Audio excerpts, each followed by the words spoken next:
سر اللہ کی شاید گمان میں کوئی فرق ہوتا ہے؟ ایک چیز ہوتی ہے ظاہر تو نفس سے، تو گمان تو خدا سے. گمان تو آپ کے تاثر میں ہے مگر خواہش آپ کے اندر سے ہے. گمان تو باہر کا ہے، آپ کی ایکسٹرنل ایویلویشن ہے، مگر خواہش تو صرف اور صرف آپ کی پوزیشنز میں سے ہے. ہم کوئی چارٹ کے بیلنس رکھ سکتے ہیں، کیسے پتہ لگے ہم گمان کیا ہے؟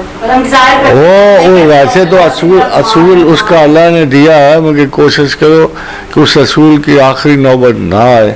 وَأَمَّا مَنْ خَافَ مَقَامَ رَبِّهِ وَنَهَى النَّفْسَ عَنِ الْهَوَىٰ، کہ ایک اصول تو یہ ہے کہ دل میں کوئی خواہش پوری پیدا ہونا اس کو فوراً ہی ریجیکٹ کا فضول ہے، چاہے اچھی کیوں نہ ہو. پھر جب بار بار آئے گی نا، اور اگر پھر اس کو قرآن و حدیث سے بالکل یہ خواہش اللہ کو منظور ہو سکتی ہے تو پھر تھوڑا سا اس کو پالو ورنہ دفع کرو. بہتر اصول وہی کہ شروع سے ہی نکال دو کہ دے آر آل رانگ.